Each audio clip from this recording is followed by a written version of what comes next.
जी अस्सलाम वालेकुम स्टूडेंट्स आज हमारे पास नया टॉपिक है जी, अकाउंटिंग फॉर ओवरहेड्स। और इस चैप्टर के बारे में हमने पहले MA1 MA2 के अंदर भी पढ़ा है। और यहाँ पे हम बात करेंगे कि इनडायरेक्ट कॉस्ट को कैसे प्रोडक्ट की कॉस्ट में चार्ज किया जा सकता है। ओवरहेड्स, जब भी हमारे जहन में बात आती है जी ओवरहेड्स के बारे में, तो ओवरहेड्स क्या होता है जी? इनडायरेक्ट कॉस्ट होती है, ऐसी कॉस्ट जो आप इजीली आइडेंटिफाई नहीं कर सकते, या ऐसे खर्चे जिसको आप इजीली लोकेट नहीं कर सकते अपनी प्रोडक्ट की कॉस्ट में या कॉस्ट ऑब्जेक्ट के अंदर, या ऐसी कॉस्ट जिसको आप डायरेक्टली एट्रीब्यूट नहीं कर सकते, उस कॉस्ट को हम क्या बोलेंगे? ओवरहेड्स बोलेंगे। ओवरहेड्स की फर्दर दो टाइप्स हैं जी, ये प्रोडक्शन ओवरहेड्स भी हो सकते हैं और नॉन प्रोडक्शन ओवरहेड्स भी हो सकते हैं। प्रोडक्शन ओवरहेड से मुराद क्या है कि ऐसी इनडायरेक्ट कॉस्ट जो प्रोडक्शन से रिलेटेड है, जो चीजों को बनाने से रिलेटेड है। इन प्रोडक्शन ओवरहेड्स को हम मैन्युफैक्चरिंग ओवरहेड्स भी बोलते हैं। दूसरा नाम क्या है इसका? Manufacturing overheads. Production overheads, manufacturing overheads, और इसका एक और भी नाम है, इसको हम फैक्ट्री ओवरहेड भी बोलते हैं। फैक्ट्री ओवरहेड्स के नाम से भी इसको जानते हैं। ऐसी इनडायरेक्ट कॉस्ट जो फैक्ट्री में लगती हैं, ऐसी इनडायरेक्ट कॉस्ट जो आपकी प्रोडक्शन से रिलेटेड हैं या प्रोडक्शन की एक्टिविटी से रिलेटेड है, उसको हम क्या नाम दे रहे हैं? Production overheads. उसके बाद स्टूडेंट्स, प्रोडक्शन ओवरहेड्स फिक्स भी हो सकते हैं और वेरिएबल भी हो सकते हैं और सेमी वेरिएबल भी हो सकते हैं।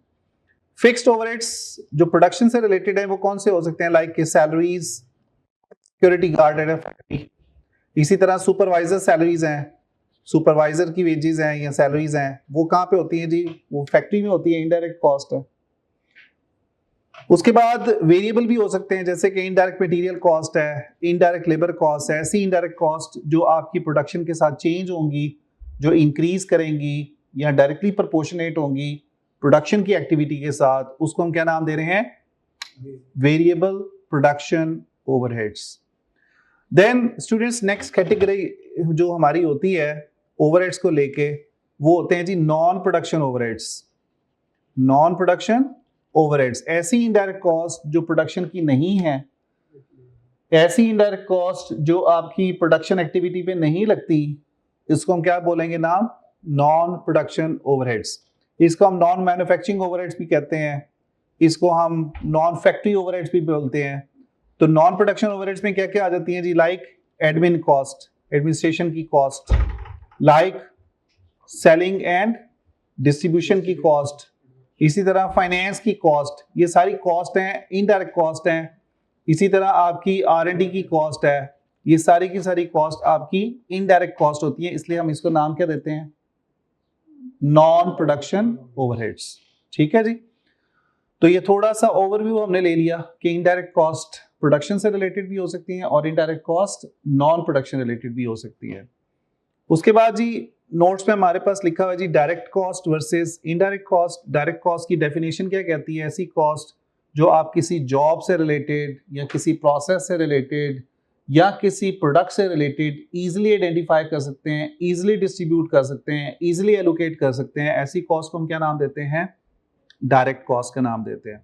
और ऐसी कॉस्ट जिसको आप प्रोडक्ट की कॉस्ट में या जॉब की कॉस्ट में या बैच की कॉस्ट में आइडेंटिफाई नहीं कर सकते या एट्रीब्यूट नहीं कर सकते इजीली, तो उसको क्या नाम देंगे? ओवरहेड्स का नाम देंगे। अब ओवरहेड्स को डील करने के लिए हमारे पास दो तरह के मेथड्स हैं, एक है जी मार्जिनल कॉस्टिंग और एक है एब्जॉर्प्शन कॉस्टिंग। मार्जिनल कॉस्टिंग में हम ये कहते हैं कि जो हमारे ओवरहेड्स हैं वो हमारे एक्सपेंस के तौर पे ट्रीट होंगे, यानी कि हम उसको एज अ पीरियड कॉस्ट लेंगे, उसको एज अ एक्सपेंस आउट करेंगे। और मार्जिनल एब्जॉर्प्शन कॉस्टिंग कहती है कि भाई हमारे जो ओवरहेड्स होंगे that will be part of product cost या कॉस्ट ऑफ सेल्स। तो मार्जिनल कॉस्टिंग और एब्जॉर्प्शन कॉस्टिंग को हमने पहले पढ़ा हुआ है।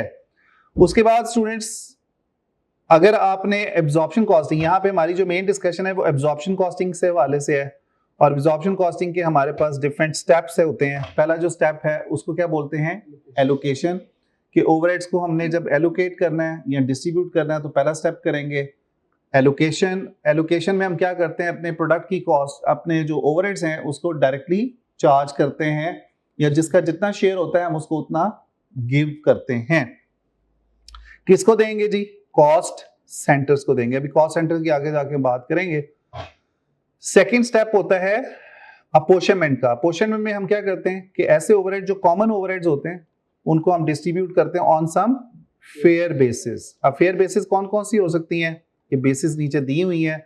जैसे कि रेंट एंड रेट्स के लिए हम कौन सी बेस यूज करते हैं, फ्लोर एरिया, एरिया ऑक्युपाइड या फ्लोर एरिया, ठीक है। पावर कॉस्ट को किस पे डिस्ट्रीब्यूट करेंगे, किलोवाट आवर्स पे। डेप्रिसिएशन को बुक वैल्यू ऑफ एसेट पे या बुक वैल्यू ऑफ मशीनरी पे। कैंटीन की कॉस्ट को नंबर ऑफ एम्प्लॉय से। तो ये हमारे पास डिफरेंट बेसिस हैं टू डिस्ट्रीब्यूट द ओवरहेड्स, जो कॉमन ओवरहेड्स होते हैं जिसके लिए हम अपोर्शमेंट यूज करते हैं। तीसरा स्टेप कौन सा होता है, जिसके अंदर हम करते हैं रीअपोर्शमेंट। रीअपोर्शमेंट में हम क्या करते हैं, सर्विसेज की कॉस्ट को, सर्विस कॉस्ट सेंटर्स की कॉस्ट को प्रोडक्शन कॉस्ट सेंटर्स को डिस्ट्रीब्यूट करने का नाम क्या होता है, रीअपोर्शमेंट। अब यहाँ पे एक छोटी सी डायग्राम भी बनी हुई है कि हमारे पास ओवरहेड्स होंगे, हम उसको क्या करेंगे, पहले एलोकेट करेंगे, फिर अपोर्शन करेंगे, और फिर सर्विस कॉस्ट सेंटर्स की कॉस्ट को डिस्ट्रीब्यूट जब हम करेंगे प्रोडक्शन कॉस्ट सेंटर्स में, तो उसको क्या नाम देंगे, रीअपोर्शमेंट का नाम देंगे, ठीक है। अच्छा, अब उसके बाद हमारे पास चौथी जो स्टेज आती है उसको क्या बोलते हैं, एब्जॉर्प्शन स्टेज, जिसमें हम क्या कैलकुलेट करते हैं, OAR, या फिर हम क्या कैलकुलेट करते हैं, अंडर या ओवर एब्जॉर्ब कैलकुलेट करते हैं। तो यहां पे भी हमारी डिस्कशन इसी के इर्द गिर्द घूमेगी इंशाल्लाह ताला। ले जी, अब कॉस्ट सेंटर्स की बात करते हैं। कॉस्ट सेंटर्स वो डिपार्टमेंट होते हैं, वो एरियाज होते हैं बिजनेस के जिसमें हमारी सिर्फ क्या लग रही होती है, कॉस्ट लग रही होती है। या ऐसे सेंटर जिसमें हम सिर्फ कॉस्ट को रिकॉर्ड करते हैं, कॉस्ट को मेजर करते हैं, कॉस्ट को डिस्ट्रीब्यूट करते हैं या कॉस्ट को रिड्यूस करते हैं, उस सेंटर को नाम देते हैं कॉस्ट सेंटर का। दो कॉस्ट सेंटर्स होते हैं जी हमारे पास। पहला कॉस्ट सेंटर होता है जिसका नाम है production cost centre. Production cost centre में हम क्या कर रहे होते हैं कि जो हमारी प्रोडक्शन की एक्टिविटी है, जो प्रोडक्शन से रिलेटेड जो कॉस्ट होती है, वही कॉस्ट सेंटर्स में मेजर की जाती है। प्रोडक्शन कॉस्ट सेंटर्स की एग्जांपल्स क्या हो सकती हैं, like cutting department, like assembling department, like finishing department. याद है कि भूल गया, ये डिफरेंट कॉस्ट सेंटर्स हैं जिसमें हमारी सिर्फ कॉस्ट लग रही होती है। लाइक कटिंग डिपार्टमेंट में सिर्फ हमारी कॉस्ट लग रही होगी, ठीक है ना। हम कट कर रहे हैं ना, फॉर एग्जांपल स्टील को कट कर रहे हैं, कपड़े को काट रहे हैं, ये ना कोई हमें रेवेन्यू देगा ना हमें कोई प्रॉफिट देगा। सो हम इसको क्या बोलेंगे, कॉस्ट सेंटर बोलेंगे, प्रोडक्शन कॉस्ट सेंटर। इसी तरह हमारे पास असेंबलिंग डिपार्टमेंट है। असेंबलिंग डिपार्टमेंट में हम क्या करते हैं, कॉस्ट को रिकॉर्ड करते हैं, असेंबल कर रहे होते हैं तो कॉस्ट ही लग रही होती है हमारी।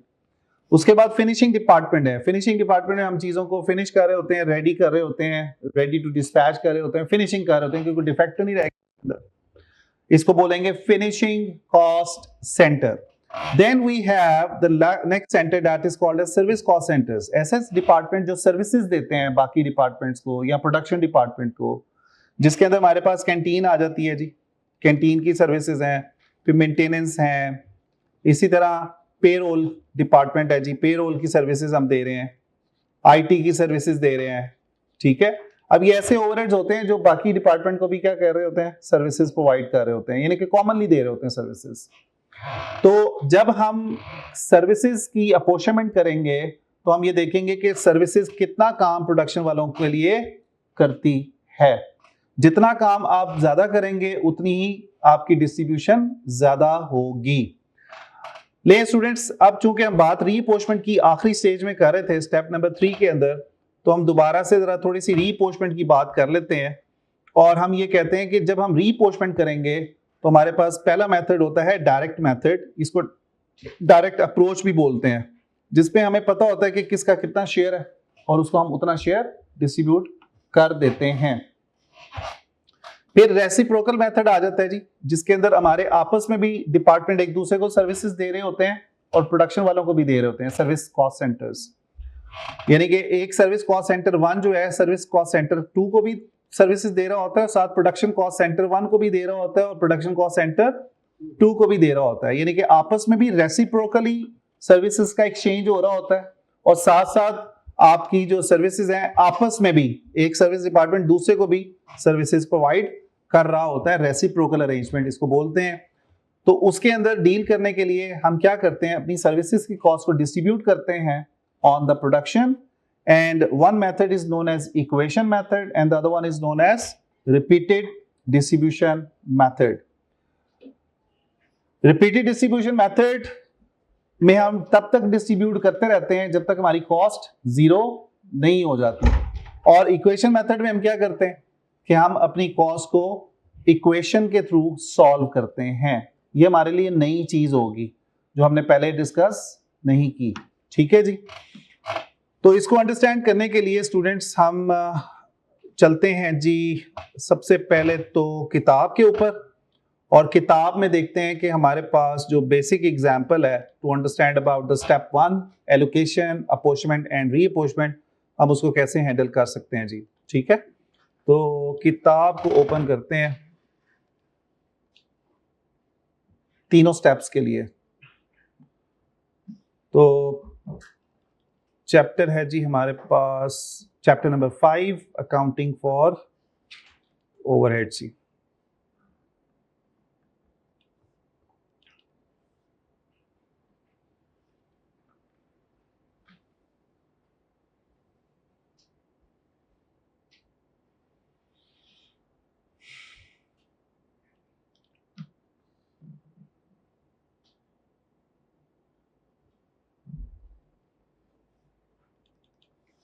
अच्छा जी, एग्जाम्पल है हमारी किताब की, और इलस्ट्रेशन नंबर 1 है। वगैरह LS company has 2 production cost centres, assembling and finishing, and 2 service cost centres, maintenance and canteen. हमारे पास 2 सर्विस कॉस्ट सेंटर्स हैं और 2 प्रोडक्शन कॉस्ट सेंटर्स हैं। The following are budgeted cost for the period, for the next period. Indirect material cost 20,000 है, rent है 15,000, electricity है 10,000, machine depreciation है 5,000 और indirect labour cost है 16,520 की। नीचे आपको बेसिस दी हुई है, एरिया दिया हुआ है सारे डिपार्टमेंट्स के लिए, ए एफ मेंटेनेंस एंड कैंटीन, और ये टोटल उसने निकाल के दिया हुआ है सारों का। तो यहाँ पे हमें एक तो ये टोटल पता होना चाहिए बेस का। एरिया टोटल कितना दिया हुआ है जी, ए कौन कितना ऑक्युपाई कर रहा है, 1000, 2000, 500 और 500 किलोवाट आवर्स दिए हुए हैं। इसी तरह आपको मशीन वैल्यू दी हुई है, स्टाफ दी हुई है, डायरेक्ट लेबर आवर्स दिए हुए हैं, इनडायरेक्ट मटेरियल कॉस्ट। अब जरा इनडायरेक्ट मटेरियल कॉस्ट ऊपर कितनी दी हुई थी, 20,000, और नीचे भी उसने जो ये शीट बनाई हुई है उसमें भी 20,000 का फिगर आ रहा है। इसका मतलब है कि ये जो ओवरहेड्स हैं ये ऑलरेडी एलोकेटेड हो चुके हुए हैं। एलोकेशन का मतलब क्या होता है कि we know the share of each department, कि किसका कितना हिस्सा है। हमने इसको क्रॉस चेक कर लिया कि ऊपर उसने कहा है कि इन ओवरहेड्स को आपने डिस्ट्रीब्यूट करना है, लेकिन ये नीचे डिस्ट्रीब्यूट हुए हुए हैं। इसी तरह जो लेबर कॉस्ट है, लेबर कॉस्ट कितनी थी ऊपर, 16,520, 16,520 का ये भी फिगर आ रहा है। इसका मतलब है कि ये भी लेबर कॉस्ट भी ऑलरेडी डिस्ट्रीब्यूटेड है, एलोकेट हो चुकी हुई है। तो सबसे पहले जब काम हम करते हैं स्टूडेंट्स, वो हम ये करते हैं कि हम अपने ओवरहेड्स की एक शीट बनाते हैं, जो यहाँ पे आपको उसने बना के नहीं दी हुई। तो हम इसको यहाँ पे सॉल्व करेंगे। सबसे पहले तो एलोकेशन करेंगे, फिर अपॉर्चमेंट करेंगे और फिर रीअपॉर्चमेंट करेंगे, इसी सवाल से रिलेटेड। तो वन नोट पे हम इसको सॉल्व करते हैं जी। डेटा आपके सामने मौजूद है, इसको आप जरा सामने खोल के रखिएगा। कौन सा सबसे पहला डिपार्टमेंट है जी हमारे पास, ए, फिर है एफ, फिर है कैंटीन और फिर है एम, राइट जी। यही डिपार्टमेंट दिए हुए आपको, एम, अच्छा ए एफ एम और सी है, ए एफ एम और सी। यहाँ पे एम लिखते हैं, यहाँ पे सी लिखते हैं। हम सबसे पहले शुरू करेंगे जी एलोकेशन से। एलोकेशन हम किसकी कर रहे हैं, सबसे पहले तो हम एलोकेशन ये हेडिंग देंगे, मटेरियल की cost, indirect material cost. Indirect material cost कितनी कितनी ऑलरेडी एलोकेटेड है, नीचे दी हुई है, उसने 20,000 का ब्रेकअप दिया हुआ है, 7, 8, 3, 2। 7,000, 8,000, 3,000 और 2,000, इन सारों का टोटल मिला के 20,000 आना चाहिए। ये ऑलरेडी एलोकेटेड है। फिर indirect labour cost, indirect labour cost भी डिस्ट्रीब्यूटेड ऑलरेडी हो चुकी हुई है। कितनी है जी? 1600, 2220, 11,200 और 11,200 के बाद 1,500, टोटल आ रहा है जी 16,520। ठीक है जी। इसका मतलब है कि ये एलोकेट हो चुके हैं, हमें दोबारा से एलोकेट करने की जरूरत नहीं है। नेक्स्ट स्टेप कौन सा होता है जी? अपोर्शनमेंट का। अपोर्शनमेंट करते हुए सबसे पहले हम किसको करेंगे जी? अपोर्शनमेंट। पहला जो काम हमने करना है वो किसका करना है? रेंट का। 15,000 को हमने डिस्ट्रीब्यूट करना है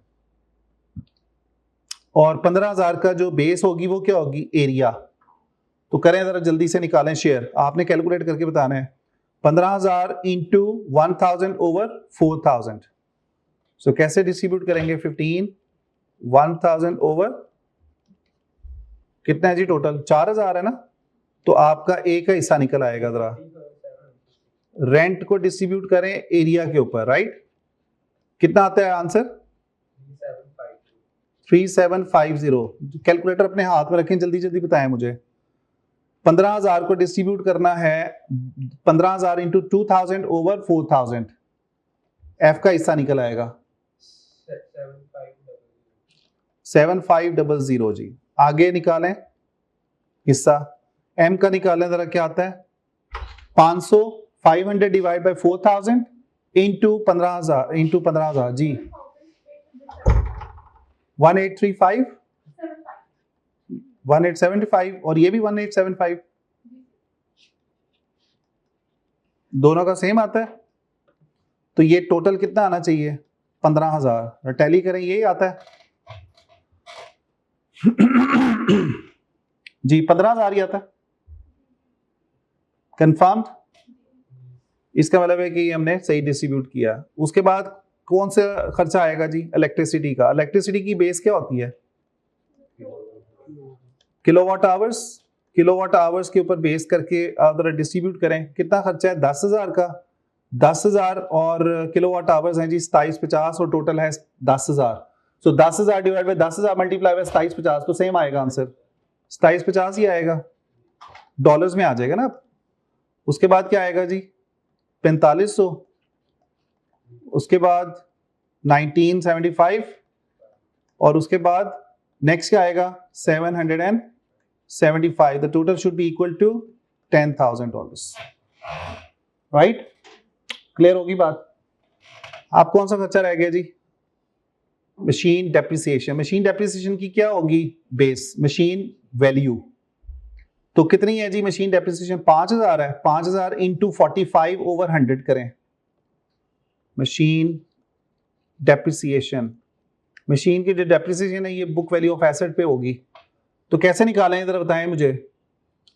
टोटल 5,000 का खर्चा है, 5,000 इंटू 45,000, आप 45 भी ले सकते हैं, डिवाइड बाय 100 कर लें।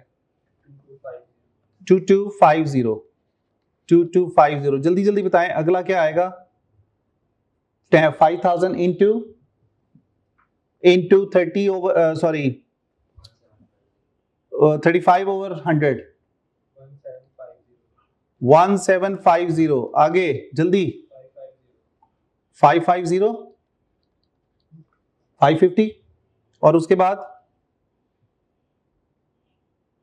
9 ओवर 100 मल्टीप्लाई बाय 450। टोटल मिला के कितना आना चाहिए? 5,000। कंफर्म करें, यही आता है जी, 5,000 आता है। अच्छा, अब हमने क्या लिया? डिस्ट्रीब्यूट। अब हमने क्या करना है? टोटल करना है हर डिपार्टमेंट का। करें जरा टोटल, कितना आएगा जी? पहले डिपार्टमेंट का, ए का, इनका सारा वर्टिकली टोटल करें। 7,000 से लेके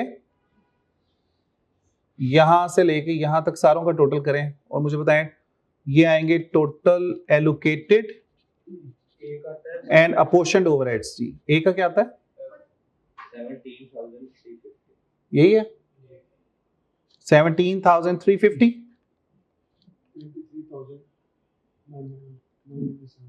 जी दूसरे का 23,970। नहीं बहुत ज्यादा है, 23 आ ही नहीं सकता।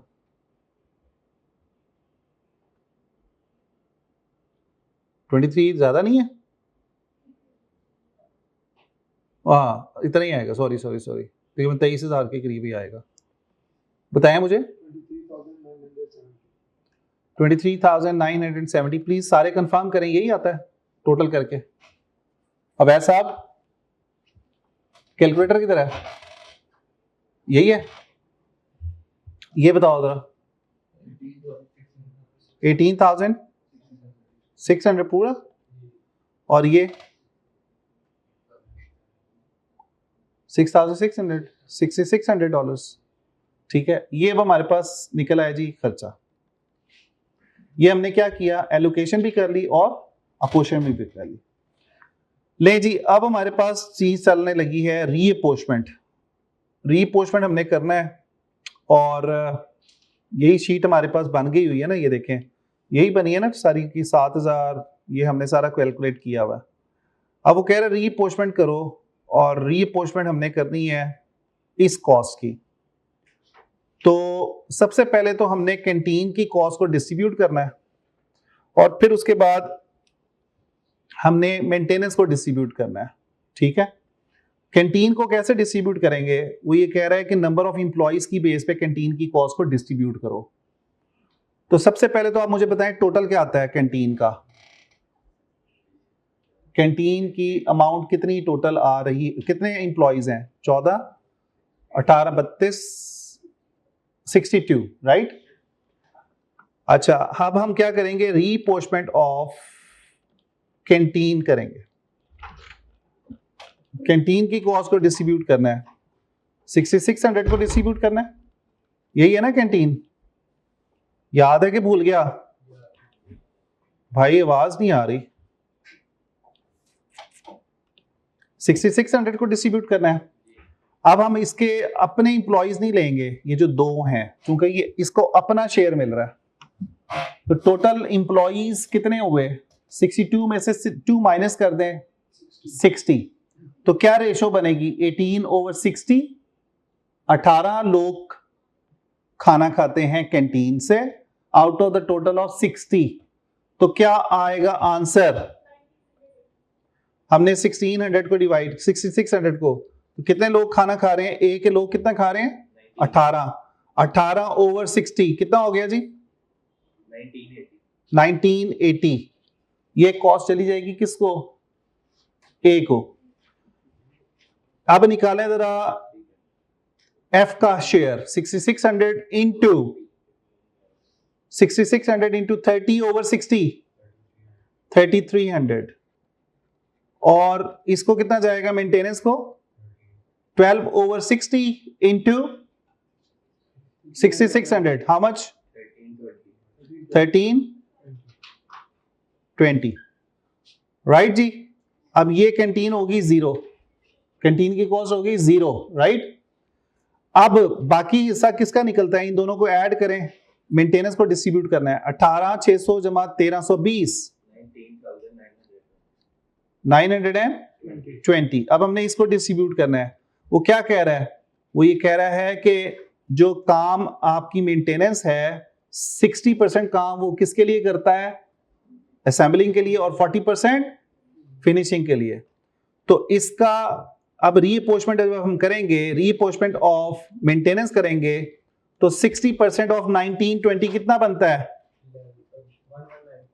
जी, 1195 ये बनता है। और इसका 40% जब हम डिस्ट्रीब्यूट करेंगे इसको, तो ये माइनस हो जाएगा ना, 0 हो जाएगा, 0 0, ये 0 पहले का था जी। अब ये कितना आता है,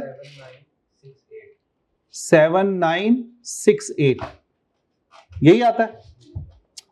तो अब आपने दोनों को डिस्ट्रीब्यूट कर दिया, ये डायरेक्ट मेथड हमने यूज किया है, इसमें डायरेक्ट डिस्ट्रीब्यूशन हो रही है। अब मुझे बताएं टोटल मिला के दोनों का कितना हिस्सा बनेगा। पहले तो 17,350 से लेके यहां तक ये ऐड करना है, तो बताएं मुझे। ये हमारे अब रीअपोर्शन भी हमने कर ली है, क्या किया है, रीअपोर्शमेंट भी कर दी है। कितना आता है जी, 17,350 जमा 1980, $282। और ये कितना आएगा? 23,970। जी जी 238। ये हमने डायरेक्ट मेथड अप्लाई किया। डायरेक्ट मेथड में हम ये देख रहे होते हैं कि किसका कितना हिस्सा बनता है after distributing the service department. जो सर्विस की कॉस्ट है उसको हम डिस्ट्रीब्यूट करके उसका हिस्सा निकाल रहे होते हैं कि कितना हिस्सा बनता है। ठीक है, तो हमने अगर नोट्स पे देखें तो हमने पहले नंबर पे क्या पढ़ा?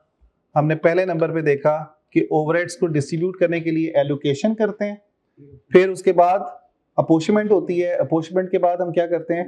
रीअपोर्शमेंट करते हैं, और रीअपोर्शमेंट के बाद एब्जॉर्प्शन करते हैं। 4 स्टेप्स होते हैं ओवरहेड्स को डिस्ट्रीब्यूट करने के।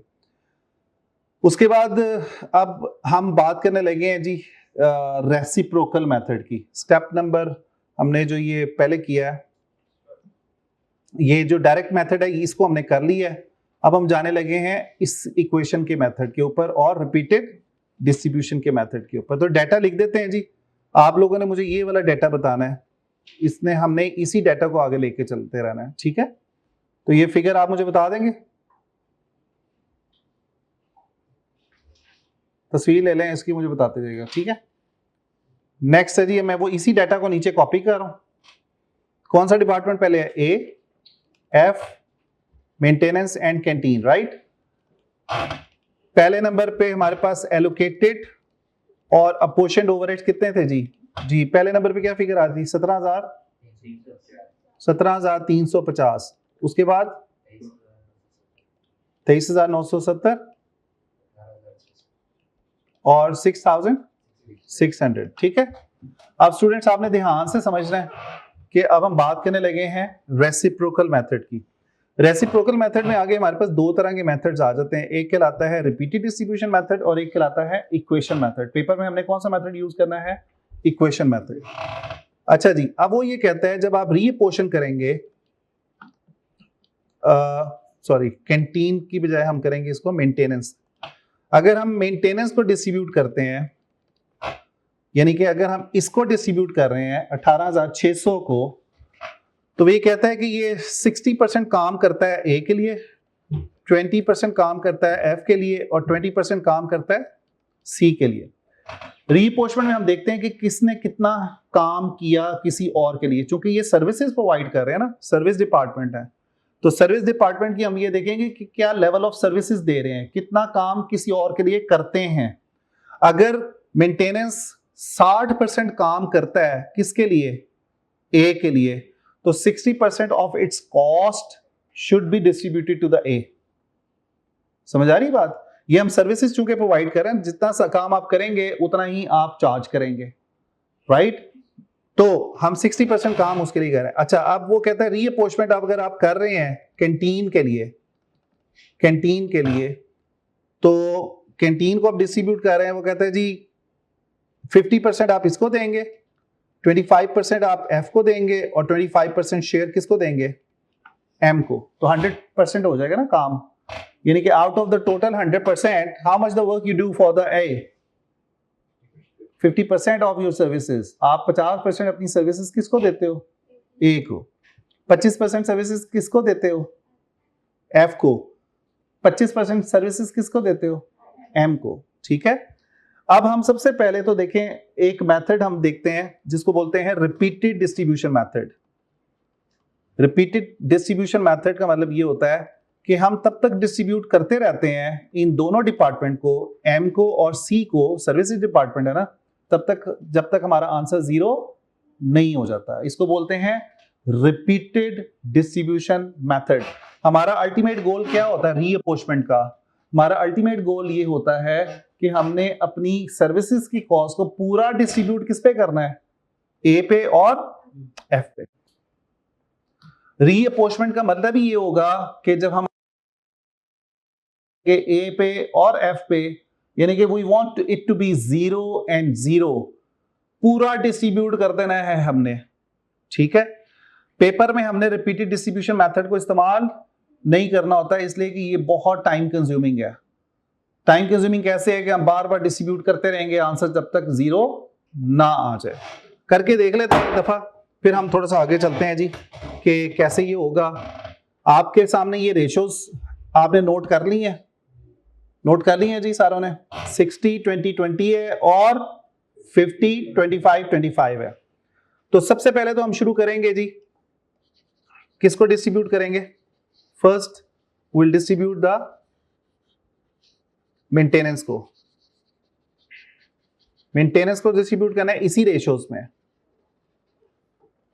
अब ध्यान देना जरा इसके ऊपर, हम यहां पे लिखेंगे रीअपोर्शमेंट ऑफ एम 18,600 यहां पे लिखा, इसको करेंगे minus, answer will be 0। Plus और माइनस माइनस, प्लस और माइनस 0 ही होता है ना, प्लस फिगर और माइनस 0, ये ब्रैकेट मींस माइनस। क्या रेशो थी 18,600 को? 60 20 20 की रेशो में करना ना। इसका 60% कितना बनता है? 11160। इसका 20% कितना बनता है? 3720 और इसका भी 3720। अब आपने इन दोनों को ऐड किया, कितना आता है आंसर? 10,300, 10,320। अब आपने क्या करना है? रीअपोर्शमेंट ऑफ कैंटीन। क्या रेशो थी? इसको आपने 50% किसको देना है? ए को। कितना बनता है इसका? 5,600 5160। इसका 25% कितना बनता है?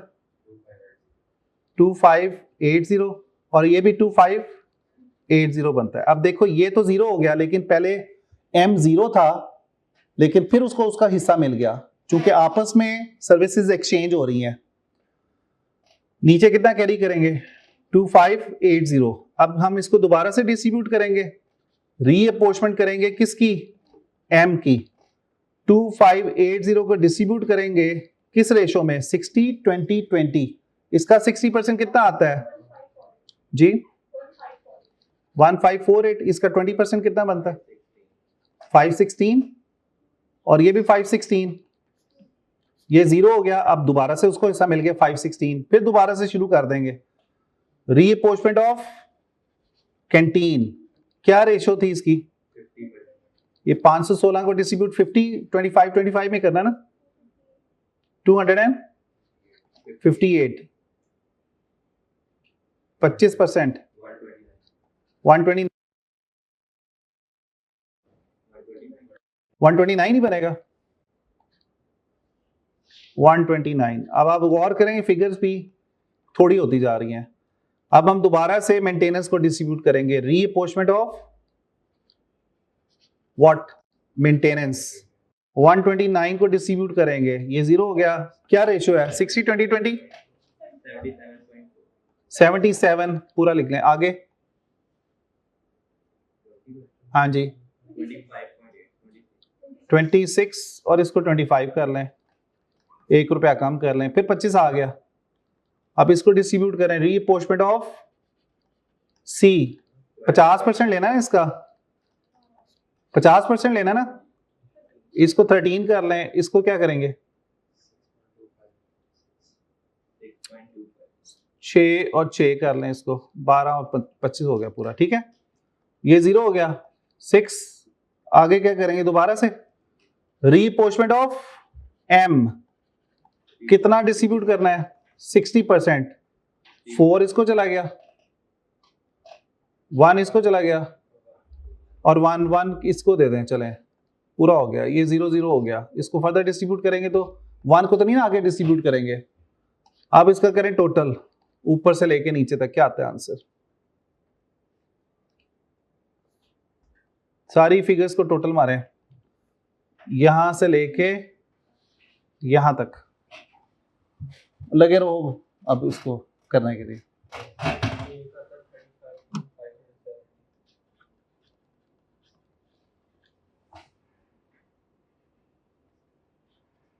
सत्रह 350 जमा 11 160 जमा 5160 जमा 1548 1 प्लस 258 प्लस 77 प्लस 13 प्लस 4, यही आता है। ये पहले का तो यही आता है ना, दूसरे का 3 949 949। अब पेपर में आप ये क्वेश्चन करने बैठ जाएं तो आपने तो बूढ़े हो जाना है, सफेद बाल आ जाएंगे।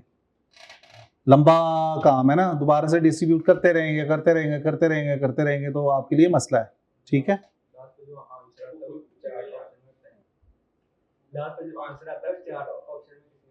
किसी में भी नहीं होता है, ऐसे ही होता है। अच्छा जी, ये पेपर में आपने इस्तेमाल नहीं करना। ठीक है, अब हम इस्तेमाल क्या करेंगे, इक्वेशन मेथड को। नोट कर लिया इसका सॉल्यूशन या तस्वीर ले लिया इसकी? चलें आगे। लें जी, अब फिगर्स आपको याद है, ये दोबारा से मुझे आपने बतानी है, ये वाली और इसकी रेशियोज तो हमें याद है, राइट। इसी डाटा को मैं नीचे कॉपी पेस्ट कर रहा हूं।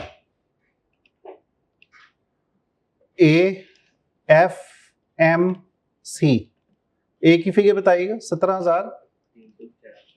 17,350। ये एलोकेटेड और अपोर्शनड ओवरहेड्स हैं, राइट। इसका क्या फिगर था? ये कितना था? 18,600 और ये था 6,600। अच्छा जी, अब हम करने लगे इक्वेशन मेथड, जो पेपर में हमने इस्तेमाल करना है और बड़ा इंपॉर्टेंट है इसको समझना। सबसे पहले वो क्या कह रहा था, रीअपोर्शनमेंट करो किसकी? एम की। क्या रेशियोज थी? 60 20 20%। और रीअपोर्शनमेंट करो किसकी?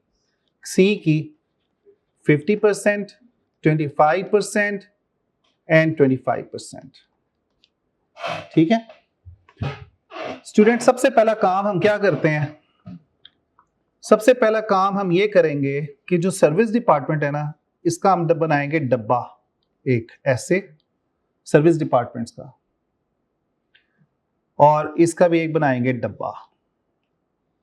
इक्वेशन बनानी है ना हमने, किसकी इक्वेशन बना रहे हैं? एम की और सी की। क्लियर होगी बात? अब हम इसकी इक्वेशन डेवलप करते हैं। इक्वेशन मेथड ये कहता है कि जो सर्विस कॉस्ट सेंटर्स हैं, इसको आपने डिस्ट्रीब्यूट करना है 100%, राइट। जैसे हमने ऊपर डिस्ट्रीब्यूट 100% कर दिया ना, दोनों सर्विस डिपार्टमेंट को डिस्ट्रीब्यूट किस पे कर दिया? ए पे और एफ पे। अब हम पहली इक्वेशन बनाते हैं। I can write it as M is equal to, ये मैं एम की इक्वेशन बना रहा हूं, एम इज इक्वल टू 18,600 जो उसका अपना हिस्सा मिला हुआ है उसको पहले से, जमा 0.25 ऑफ सी। ये जो 25% है ये कहां से आ रहा है? एम के अंदर सी से आ रहा है, ये इसको सी से शेयर मिला है। अब मुझे नहीं पता कि सी की टोटल अमाउंट कितनी मिल रही है, मुझे नहीं पता, लेकिन मैं क्या कर रहा हूं कि मैं ये कह रहा हूं कि 18 एम जो है उसकी जो टोटल अमाउंट है जो हमने डिस्ट्रीब्यूट करनी है वो कितनी है? 18,600 जो उसके पास पहले से मौजूद है, जमा 25% ऑफ सी। एम की इक्वेशन में दोबारा एम नहीं आएगा। आपको पता है मैथ्स की इक्वेशन में वेरिएबल्स डिफरेंट होते हैं on the left and the right side. अब यहां पे हमने जब इक्वेशन बनानी है तो हम एम को लिखेंगे कैसे? M is equal to 18,600 plus 0.25 of C. This is the equation 1। On the same pattern, we'll make the equation C for the C that is 6,600 plus 0.2 of M. है, याद रखने वाली चीज ये है कि भाई आप M के अंदर दोबारा M नहीं आएगा, C की इक्वेशन में दोबारा C नहीं आएगा, ऑपोजिट आएगा। और लॉजिकली यही हो रहा है ना कि आपको M से C में कितना शेयर मिल रहा है? 25%, 20%, सॉरी। पहला स्टेप हमारा होता है इक्वेशन बनाने का। कर लिया, सिंपल इक्वेशन है। अब इक्वेशन को सॉल्व कैसे करते हैं? सी और एम की वैल्यू निकाली है, क्या करेंगे? जहां पे सी है वहां पे सी की पूरी इक्वेशन पुट इन कर दो यार। मैथ्स जो बच्चा 5वीं क्लास का भी है वो भी आपकी इक्वेशन इस तरह सॉल्व कर सकता है। करें जी सॉल्व जरा जल्दी से। 18,600, ये पहले एम को सॉल्व करें।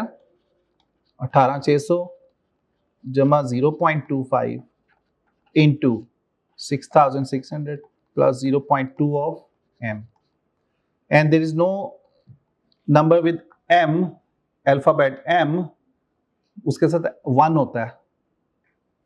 सॉल्व करें जल्दी से। ओपन करें ब्रैकेट को, 18,600 जमा ये 0.25 सारों से मल्टीप्लाई करेगा,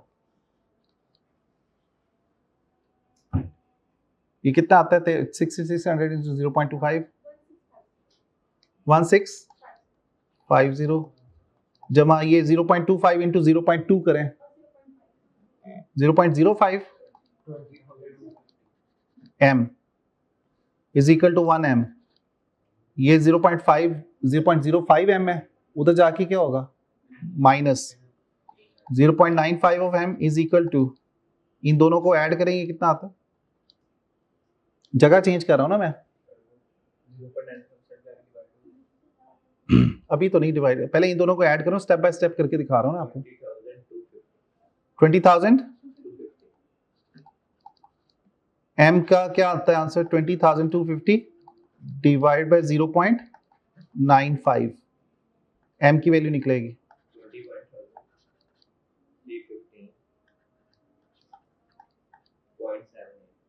316 कर लें, हो गया जी।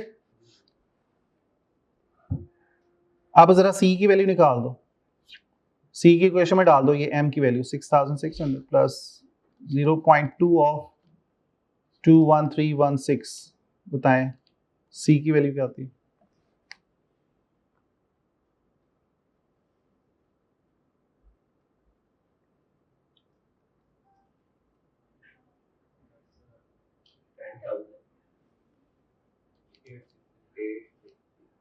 सिक्स जीरो, ये c की वैल्यू आ गई और ये m की वैल्यू आ गई, ठीक है, क्लियर होगी बात?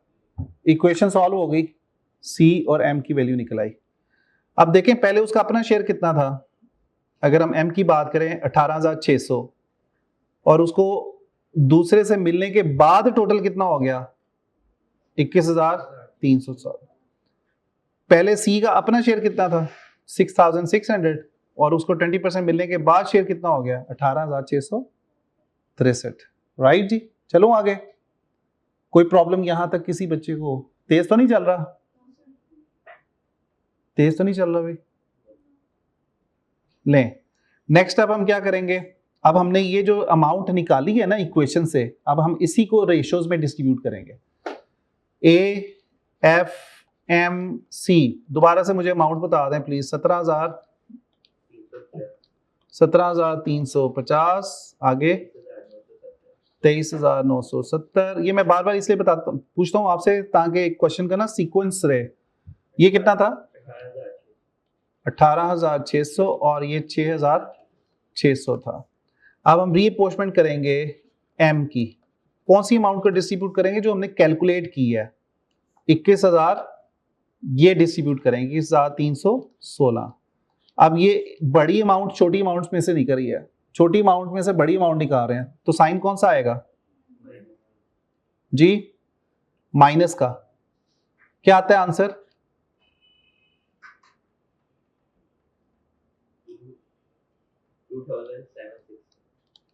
716। यही है। इसकी रेशो क्या थी? 60-20-20 थी ना। 21,316 का 60% बताएं क्या आता है? जल्दी जल्दी जल्दी। 12,790 कर लें इसको। 20% कितना आएगा?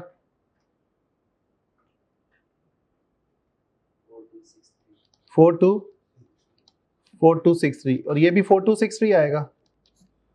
10,863, यही है।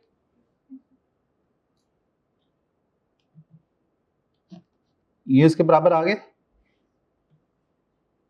अब सी का अमाउंट कितनी निकाली हुई है? 10,863। ये भी इतनी अमाउंट ही आ गई ना जब हमने इसको डिस्ट्रीब्यूट किया। अब हम करेंगे रीअपोर्शमेंट ऑफ सी। 10,863 को डिस्ट्रीब्यूट करना है, इसका 50% कितना बनता है? 5,432। ये कितना आता है? $5,400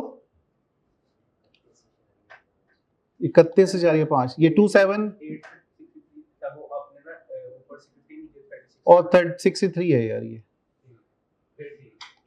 10,863 है ये माइनस करना है। जो हमने इक्वेशन की फिगर निकाली है ना वो माइनस करनी है, ये निकाली थी ना, ये डिस्ट्रीब्यूट करनी है ना किस रेशो में 50-25-25 यही आएगा। मुझे बताएं 25-25% यही बनता है। ये देखें ये एक दूसरे से कैंसिल हो गया, 0 हो गया, ये एक दूसरे से कैंसिल हो गई, ऊपर माइनस है ये प्लस हो गया, 0 हो गया। आप जरा टोटल करें ए और एफ का,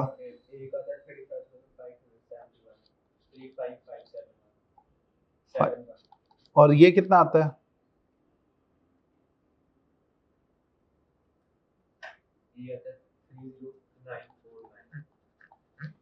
ऊपर जाके देखें यही रेसिप्रोकल मेथड में हमने निकाला था।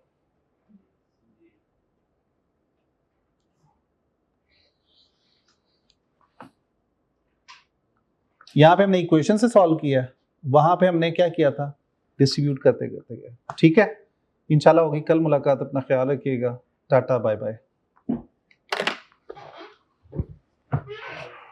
कल इंशाल्लाह ये चैप्टर हो जाएगा खत्म, परसों करेंगे इसकी प्रैक्टिस और फिर उसके बाद मार्जिन ऑप्शन। आप लेट क्यों आए?